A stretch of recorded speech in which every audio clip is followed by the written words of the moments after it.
Race week at Talladega Superspeedway, which means the man to my right, Grant Lynch, is the busiest man in the state of Alabama right now, the chairman. Thanks so much for taking the time with us this week.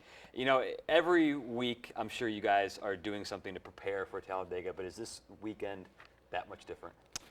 It doesn't seem like it, but as you get into it, something will happen that'll be different than's happened before. It occurs almost every time. But we start planning literally 6 months out, start our ticket sales process, and then about 6 months later, we start all over again when we run the next one. Every year it seems like you guys are doing something new to attract fans. What is it this year?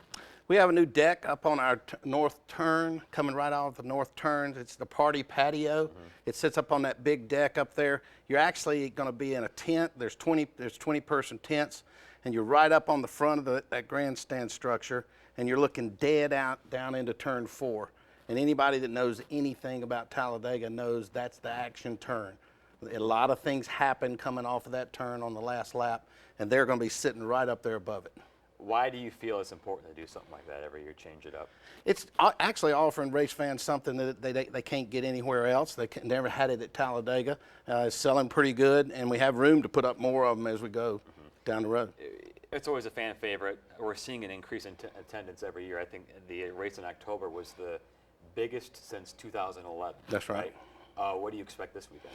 We expect a great crowd. We sold out our infield RV spots 7 weeks ago in the infield. I think a lot of that is attributed to the big one on the boulevard. That's the big Friday night party that we started a few years ago, where the drivers actually get on a float and come up the iconic Talladega Boulevard, interacting with the fans. Then we pull them around to an activity center where our fans will be dressed up as usual, and they'll be doing different types of activities, and the drivers actually judge them in those activities. It was about 190,000 people that were there back in October, so they're hoping maybe 200,000 could break that.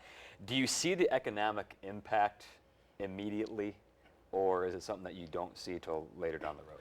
Well, we know where ticket sales are and where, hospitality sales and all that, but the state receives such huge economic impact from us.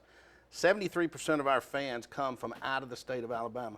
That's been true since 1993 when I got here.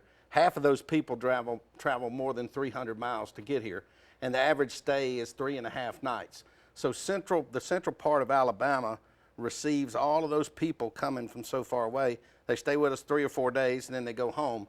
That's the kind of money that any community would like to get at, because they're here for a little while, but you don't have to take care of them all the time. You mentioned the commute. Has that changed over the years? Is it the fan base kind of changing of how far people are coming from, how long they're staying over the last 15, 20 years? It's been pretty consistent for Talladega, and I think part of that is the reason that we have so many campgrounds, so they can stay on site, they can stay in the hotels. The most important city to us, hotel-wise, is by far Birmingham. That's because when the fans come to Birmingham, they get to pay rack rates in their hotels. The closer you get to the racetrack, the more they're going to up their rates for you. It's almost triple in Talladega County and St. Clair and Calhoun County. But Birmingham treats our race fans great. That's why we have a program called DegaRooms.com. All of our hotels for that program are over here in Birmingham. You joined him in 1993, correct? How have you seen the fan base change since then? I think it's gotten more affluent in some ways. There's more people from upper income groups that are there now. I mean, it's funny to see a guy with $1 million motor coach who is lining up in the free camping area at Talladega. That's always tickled me, to go out there and watch them line up. And they've got $1 million motor coach, but instead of paying us $125 for a reserve spot, they're in the free line. You know, at a lot of other tracks, they've had fans stop going. Talladega doesn't have that problem. Well, we are unique. We have more acreage than any other racetrack. We have 1,400 acres that we mow out there. Our infield is the largest infield in motorsports. You can put Jerry Jones football stadium in Talladega's infield 12 times with land left over. You're talking about a $1.2 billion complex. That's right, inside Talladega 12 times. Wow. Yes, it's 240 acres of land in there. There's been a lot of rules and regulation changes, in particular the last couple of years. How do those come about, and did they talk to you guys about that before? How do they do the process of starting one and actually finishing a change?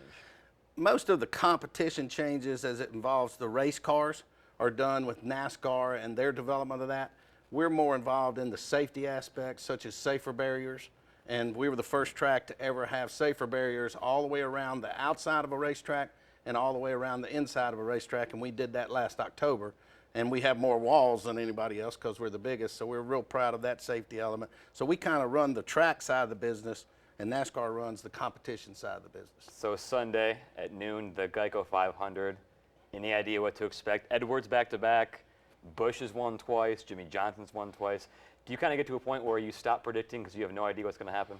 I don't normally predict, but if somebody asks me who would I prefer to win, and I always say, if you run Talladega Superspeedway and there is an Earnhardt in the race and his name is Dale and you're not picking him to win, you're not a very smart track promoter. I mean, he's won 6 times. He has won 6 times, and his dad won 10. Yeah.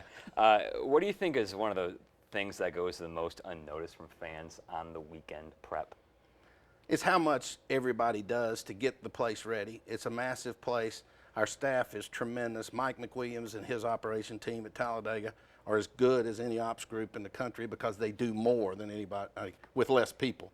And all the things that fall into it, all the volunteer groups that come out and work in our concession stands that help park the cars, the work that the Alabama Department of Transportation does, the work that the Alabama State Troopers do to get people in and out of there every day. So it's the unseen things that you don't see and how many people put effort in there to make that event happen. You know, we're probably the 6th largest city in Alabama that day, and we have all the police, all the medical, you know, fire and safety. We have everything you need like a city. So we become a big city for a few days, and then we wait 6 months and do it again. I'm sure you've been to Tuscaloosa and Auburn for game days, other big events. They're huge, yeah. How does this compare to those, and why in some ways could this be better? Theirs is more compressed than ours. It's a one-day activity. The game itself, if it's a TV game, that seems to last forever, about 4 hours and stuff. But for our place, you know, you can start camping there today, and you can go home Monday at 12 o'clock. So you can stay there a long time. You mentioned the volunteers. Can you do the math on how many people are there volunteering, full-time employees on a given race weekend?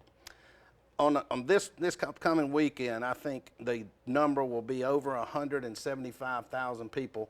That includes workers, that includes credentials, that includes competitors, that includes all the fans, both in the grandstands and in our infield. So that's a big crowd in anybody's. How about working the event? We go from 43 full-time employees to just ourselves at about 2,700, and that's not all the people. AmeriCrown probably hires another 800. NASCAR brings in probably a couple of hundred workers. The Parkers are in our number. So I would say there's probably 4,500 people working there. Well, we've got that's a lot. 4,500. Well, we've got 6 days to the Geico 500. Sunday at noon. We'll let you get some rest. Thanks so much. Thanks for having me.